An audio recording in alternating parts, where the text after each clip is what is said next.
What's up YouTube? It's Noah with Royal Nation Creations back with another video. In today's video I just wanted to bring you guys along with me while I get some stuff done in the building. We're going to be taking this bench that I have right here and we're going to be bringing it down here on the other side of the building, and I'm going to put it right over in here. And then the spot where the workbench is currently at, I'm going to be taking the old wooden enclosure that I have outside and bringing it in here and switching Rhonda out, because as you can tell her cage is getting a little too small for her. I am in the works of building some 6-foot PVC cages for them, but the PVC is on back order, so it's taking a little longer than it should. So for now we're just going to go ahead and get her moved into that cage so she has a little bit more space. So let's go ahead and get into it.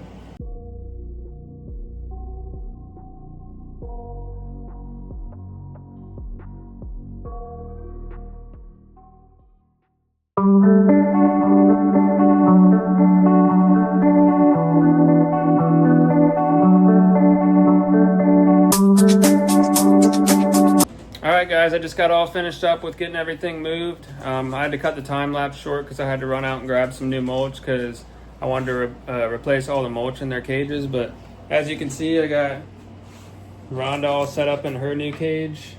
I ended up switching Rousey into the new cage since he's bigger and putting Rhonda in Rousey's old cage. But here's the cage I got Rousey set up in. Gives him a lot more space. It's right above the window, so he's going to get a ton of natural sunlight and just a lot more space overall to move around. And also on this cage it has the the door that drops down, so if I'm ever out here working or anything, I can just open the door up and let him walk around. Same thing with Rhonda on hers. Hers has the sliding glass doors, so she likes to come out and walk around up here on the on top of Kratos' cage and pet her and stuff. So yeah, I think overall it'll be a lot better. And like I said, it's not their permanent cages. I'm still working on getting the materials to build their final cages, but like I said, it'll do for now.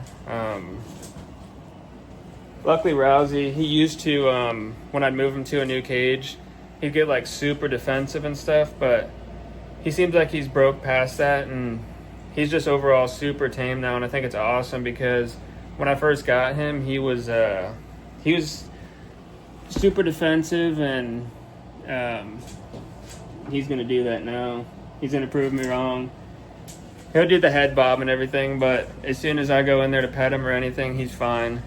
But yeah, I also wanted to in this video show you guys over here we have a whole clutch of ball pythons that hatched out. So there was 11 of them in total, so I'll show you guys all those. And right here I also picked up a new boa last week from a friend of mine in my town, and I actually just met him and I found him on Morph Market, and he happened to be in my town. And I've been looking into getting into boas a little bit and doing a few boa projects, so it worked out awesome when I was looking around and seeing that he lived in the same town as me. So I'll definitely be picking up some more boas from him. But yeah, let's show you guys some of the snakes that we hatched out.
was, I think I did 5 or 6 of the hatchlings. I was going to record the whole clutch, but some of them were in shed, so I didn't want to mess with them. But they all have had their first 4 or 5 meals. And I will be posting them up on Morph Market soon if anyone's interested in any of those. Or you can message me on Instagram if there was a specific one that you saw that you liked. The pairing for those was a Firefly Pied to a Pastel Clown Pied. So all those babies that you've seen were all 100% het for clown. So if there's any that you're interested in, like I said, just reach out to me. I haven't posted them up on Morph Market yet. I'll be doing that this evening. But yeah, like I said, message me on Instagram. That's probably the quickest way to get a hold of me. But I wanted to show you guys something that I just did. If you remember that desk that I moved in the beginning of the video, it was all wood top. And I went down to Lowe's and got this peel and stick tile. And it's like a granite look. It was cheap, it was under $10. And I just cut them to size and put them up there. I think it'll be a lot easier to clean it because that wood was just getting super dirty. And that's usually where I'll cut my clutches and stuff up there. So, you know, every now and then you'll get like some of the eggs will leak a little bit. So something like that, I'll just be able to spray it down with some soap and water and just clean it real easy. So yeah, I just wanted to show you guys that. I thought it was pretty cool. But in one of my last videos, I had someone ask me what got me into reptiles and how I got into this whole thing. So I just want to take a few minutes here and I'm going to talk about how I originally got into it. So let's get into that. Alright guys, I just wanted to get into the topic of what someone had asked me about how I got into reptiles and ball pythons and just everything in general. And it pretty much all started when I was younger. I grew up here on a lake, so we were always out there catching the basic water snakes and black racers and corn snakes, because anyone knows down here in Florida there's snakes everywhere. Every time you go out in the yard you're seeing them. And then I had a buddy whose dad, when I was younger, had 2 ball pythons that he couldn't have anymore. They were just normals. So I reached out to him and told him I'd like to have them if possible. So he gave them to me, and I had them for a few years, and I just really started enjoying owning them. And I was watching YouTube videos all the time, Brian Barczyk and the whole Snake Bites crew, and seeing all the different morphs, it just shocked me. I couldn't even believe that they actually had all that stuff. And I ended up trying to talk to my parents to see if I could get more snakes, and they said that 2 or 3 was the max. They didn't want me to have a bunch. But of course I had the dream. I wanted to have something like what Brian Barczyk had with BHB and all that type of stuff. So they just weren't allowing that. So the passion, it continued to grow even though I wasn't allowed to have them. So I just kept watching tons of YouTube videos and different things and studying online and learning all the different morphs, because I knew later on down the road I still wanted to pursue this. And then I started going to the expos, and I think it was 2010 or 2012 I went to my first Daytona Expo. And that's part of the reason I have this snake here out, is this was the main dream right here. I seen a dream sickle out at the show, and it just blew my mind to see an orange snake. And I told myself, I remember posting on Facebook, I said one day I will make one of these and have my own dream sickle. So here we are all these years later, and last year I produced my first dream sickle, and I think it was a 6-egg clutch, and I got 2 dream sickles out of it. And when I cut those eggs and saw the dream sickles, I was just ecstatic. So sorry about that, the camera cut out. But yeah, like I was saying, I knew I wanted to do this eventually full-time. I'm still not able to do it full-time. I'm still growing slowly. I've been building my collection over the last 3 years. The main time I really started was in 2022 when I got this building that I'm now in, and I was able to expand my collection and get a nice setup. I got some nice racks, nice incubators. I've started to grow my collection, Back in 2022, when I was fully getting into it, I bought a collection off somebody. It was just a bunch of lower end stuff, and I wanted to start out with some of the lower end stuff to learn all the basics of breeding. So I bought all his adults off him, and I think my first season I produced 2 or 3 clutches.